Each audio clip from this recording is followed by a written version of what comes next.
بسم اللہ الرحمن الرحیم۔ اپنے دن کا آغاز صدقہ دینے سے شروع کرو۔ اس دن تمہاری کوئی دعا رد نہیں جائے گی اور اچھی بات بتانا بھی صدقہ ہے۔ ایک زمانہ ایسا بھی آئے گا کہ لوگ اپنے رب کو بھول جائیں گے، لباس بہت قیمتی پہن کر بازار میں اکثر اکڑ کر چلیں گے اور اس بات سے بے خبر ہوں گے کہ اسی بازار میں ان کا کفن بھی موجود ہے۔ جو شخص موت کا منتظر ہے وہ تیزی سے نیکیوں کی طرف دوڑتا ہے۔ اگر دنیا بہترین جگہ ہوتی تو یہاں کوئی بھی روتے ہوئے پیدا نہ ہوتا۔ جسے تقدیر پر بھروسہ ہوتا ہے وہ آنے والی مصیبتوں سے نہیں گھبراتا۔ کامیابی حوصلوں سے ملتی ہے اور حوصلے دوستوں سے ملتے ہیں۔ دوست مقدروں سے ملتے ہیں اور مقدر انسان خود بناتا ہے۔ تم جو گالی دیتے ہو اس سے تمہاری قبر میں ایک بچھو بن جاتا ہے۔ خاموشی عالم کی پہچان اور جاہل کی پردہ پوشی ہے۔ جہاں آپ کی عزت نہ ہو وہاں ہرگز مت جاؤ، چاہے وہاں کھانا آپ کو سونے کی پلیٹ میں دیا جائے۔ روتا وہ انسان ہے جس نے رشتہ دل سے نبھایا ہو، ورنہ مطلب کا رشتہ رکھنے والوں کی آنکھوں میں نہ تو شرم ہوتی ہے اور نہ پانی۔ حضرت علی رضی اللہ تعالیٰ عنہ سے پوچھا گیا کہ جانور اور انسان میں کیا فرق ہے؟ آپ رضی اللہ تعالیٰ عنہ نے فرمایا، جو اپنے لیے سوچے وہ جانور ہے اور جو دوسروں کے لیے سوچے وہ انسان ہے۔ دل میں برائی رکھنے سے بہتر ہے ناراضگی ظاہر کر دو۔ جب تمہارے مشکلات حد سے بڑھنے لگیں تو سمجھ لو کہ اللہ تمہیں کوئی بلند مقام دینے والا ہے۔ جب تمہاری مشکلات حد سے بڑھنے لگیں تو سمجھ لو کہ اللہ تمہیں کوئی بلند مقام دینے والا ہے۔ تین چیزیں ایمان کو تباہ کر دیتی ہیں: امیروں کی محفل، جاہلوں سے بحث، عورتوں کی محبت۔ جو تمہاری خاموشی سے تمہاری تکلیف کا اندازہ نہ کر سکے اس کے سامنے اظہار کرنا صرف لفظوں کو ضائع کرنا ہے۔ جھوٹ بول کر جیتنے سے اچھا ہے تم سچ بول کر ہار جاؤ۔ گھر میں غصہ ہونا گویا اسے ویران کرنا ہے۔ تین کام کسی کے دل میں آپ کی عزت بڑھاتے ہیں: سلام کرنا، کسی کو جگہ دینا اور اصل نام سے پکارنا۔ اپنوں کو اپنے ہونے کا احساس دلاتے رہیں، ورنہ وقت آپ کے اپنوں کو آپ کے بنا جینا سکھا دے گا۔ جب کبھی تمہیں اپنے رزق میں کمی نظر آنے لگے تو کچھ مال اللہ کو دے کر اللہ کے ساتھ تجارت کر لیا کرو۔ جب میں دسترخوان پر 2 رنگ کے کھانے دیکھتا ہوں تو لرز جاتا ہوں کہ آج پھر کسی کا حق مارا گیا ہے۔ کوئی تمہارا دل دکھائے تو ناراض مت ہونا، کیونکہ قدرت کا قانون ہے کہ جس درخت کا پھل زیادہ میٹھا ہوتا ہے لوگ پتھر بھی اسی کو مارتے ہیں۔ زندگی کے 3 اصول بنا لو۔ اس سے ضرور معافی مانگو جسے تم چاہتے ہو، اسے کبھی مت چھوڑو جو تمہیں چاہتا ہے، اس سے کبھی کچھ نہ چھپاؤ جو تم پر اعتبار کرتا ہے۔ اگر انسان کو تکبر کے بارے میں اللہ کی ناراضگی اور سزا کا علم ہو جائے تو بندہ صرف فقیروں اور غریبوں سے ملے اور مٹی پر بیٹھا کرے۔ جس نے تجھے تیرے عیب بتائے، اگر تجھے عقل ہو تو بے شک اس نے تجھ پر احسان کی انتہا کر دی۔ اگر زندگی کو ہمیشہ خوشیوں کے ساتھ گزارنا چاہتے ہو تو غم زدہ لوگوں کے غم بانٹا کرو، کبھی دکھی نہیں رہو گے۔ جس کا رابطہ خدا کے ساتھ ہو وہ ناکام نہیں ہوتا۔ ناکام وہ ہوتا ہے جس کی امیدیں دنیا سے وابستہ ہوں۔ اگر کسی کا ظرف آزمانا ہو تو اس کی زیادہ عزت کرو۔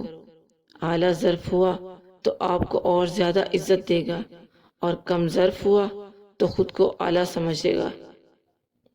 جس نے اپنی پریشانیوں کو لوگوں پر ظاہر کیا تو وہ اپنی ذلت پر راضی ہو گیا۔ وضو جوانوں کی طرح کرو، نماز بوڑھوں کی طرح پڑھو اور دعا بچوں کی طرح مانگو۔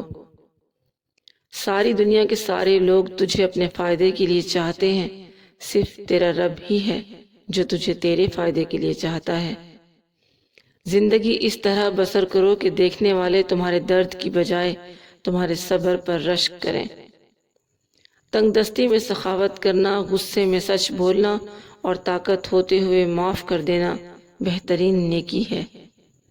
خاموشی ایک عظیم نعمت ہے، خاص طور پر اس وقت جب اختلافات زیادہ ہوں، آوازیں بلند ہوں، علم کی کمی ہو اور دلیل کی کوئی اوقات نہ ہو۔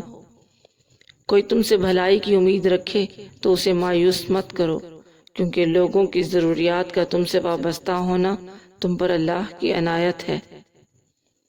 جب تم بغیر کسی وجہ کی خوشی محسوس کرو تو یقین کر لو کہ کوئی نہ کوئی کہیں نہ کہیں آپ کے لیے دعا کر رہا ہے۔ حضرت علی رضی اللہ تعالیٰ عنہ نے فرمایا، میں جنت کے شوق میں عبادت نہیں کرتا، یہ تجارت ہے، نہ ہی جہنم کے خوف میں کرتا ہوں کہ یہ غلامی ہے۔ میں صرف اور صرف اس لیے عبادت کرتا ہوں کہ میرا رب عبادت کے لائق ہے۔ بے شک دنیا میں وہی لوگ سربلند رہتے ہیں جو تکبر کے تاج کو دور پھینک دیا کرتے ہیں۔ پریشانی میں مذاق اور خوشی میں طعنہ مت دو، کیونکہ اس سے رشتوں میں موجود محبت ختم ہو جاتی ہے۔ خدا کو ناراض کر کے لوگوں کو راضی نہ کرو، کیونکہ لوگوں کے بدلے دوسرے لوگ مل سکتے ہیں، مگر خدا کے بدلے دوسرا خدا نہیں مل سکتا۔ ایمان اور حیا دو ایسے پرندے ہیں کہ اگر ان میں سے ایک اڑ جائے تو دوسرا خود ہی اڑ جاتا ہے۔ اللہ پرانی دوستی کے جاری رکھنے کو پسند فرماتا ہے۔ مشکلات ہمیشہ بہترین لوگوں کے حصے میں آتی ہیں، کیونکہ وہ اس کو بہترین طریقے سے انجام دینے کی صلاحیت رکھتے ہیں۔ کسی کو اس کی ذات اور لباس کی وجہ سے حقیر نہ سمجھنا، کیونکہ تمہیں دینے والا اور اسے دینے والا ایک اللہ ہی ہے۔ وہ اسے عطا بھی کر سکتا ہے اور آپ سے لے بھی سکتا ہے۔ اپنی جوانی کے دھوکے میں مت آنا کہ یہ عنقریب تم سے چھین لی جائے گی۔ خوش قسمت ہے وہ انسان جن کے لیے کوئی روئے، بدقسمت ہے وہ شخص جس کی وجہ سے کوئی روئے۔ خدا کے نزدیک کسی انسان کی عزت جتنی زیادہ ہوتی ہے، اس کا امتحان بھی اسی قدر سخت ہوتا ہے۔ کسی کا عیب تلاش کرنے والے کی مثال اس مکھی کی سی ہے جو سارا خوبصورت جسم چھوڑ کر صرف زخم پر بیٹھتی ہے۔ یہ دنیا تمہیں اپنے جھوٹے کھیل تماشوں کے ذریعے دھوکے میں نہ ڈال دے، کیونکہ کھیل تماشا تو ختم ہو جاتا ہے، لیکن اس سے حاصل ہونے والے گناہوں کا سلسلہ قائم رہتا ہے۔ دکھ میں کبھی پچھتاوے کے آنسو نہ بہاؤ، کیونکہ تم وہ خوش نصیب ہو جسے اللہ نے آزمائش کے قابل سمجھا۔ وہ جگہ چھوڑ دو جہاں تمہاری دو چیزوں کی قدر نہ ہو، تمہارے احساس کی اور تمہارے الفاظ کی۔ دوست کی غلطی ریت پر لکھو تاکہ پانی اسے مٹا دے، اور دوست کے احساس پتھر پر لکھو تاکہ کوئی اسے مٹا نہ سکے۔ جہاں بھی رہو خدا سے ڈرو، ہمیشہ حق بات کہو اگرچہ تلخ ہو۔ گناہوں کی نحوست سے عبادت میں سستی اور رزق میں تنگی آتی ہے۔ جو حق سے منہ موڑتا ہے تباہ ہو جاتا ہے۔ جس آدمی کی زبان خراب ہو جاتی ہے اس کا نصیب بھی خراب ہو جاتا ہے۔ ہر شخص اپنے جیسے ہی کی طرف مائل ہوتا ہے۔ صرف پیسے کا ہونا رزق نہیں ہے، نیک اولاد، اچھا اخلاق اور مخلص دوست بھی رزق میں شامل ہیں۔ اگر تم بادشاہ ہو تب بھی اپنے والد اور استاد کی تعظیم کے لیے کھڑے ہو جاؤ۔ جو حق کو چھوڑ کر عزت کا طلبگار ہوتا ہے وہ ذلیل ہو کر رہتا ہے، اور جو حق کے ساتھ دشمنی رکھتا ہے ذلت اس کا ہمیشہ کے لیے مقدر بن جاتی ہے۔ حق بات کی پہلی نشانی اس کی ہمیشہ مخالفت ہوتی ہے۔ جس کی کوئی مخالفت نہیں قطعاً حق نہیں۔ حق جہاں پر بھی ہو وہاں تک پہنچنے کے لیے شدید سختیوں میں بھی گھس جاؤ۔ خواہشیں بادشاہوں کو غلام بنا دیتی ہیں، مگر صبر غلاموں کو بادشاہ بنا دیتا ہے۔ جو شخص اللہ کو رات کو پکارتا ہے اللہ اسے غنی کر دیتا ہے، اور جو اللہ کی اطاعت اختیار کرتا ہے اللہ اسے برگزیدہ بنا دیتا ہے۔ اگر آپ کو ویڈیو پسند آئی تو اسے لائک کریں، شیئر کریں اور ہمارے چینل کو سبسکرائب کریں۔ شکریہ۔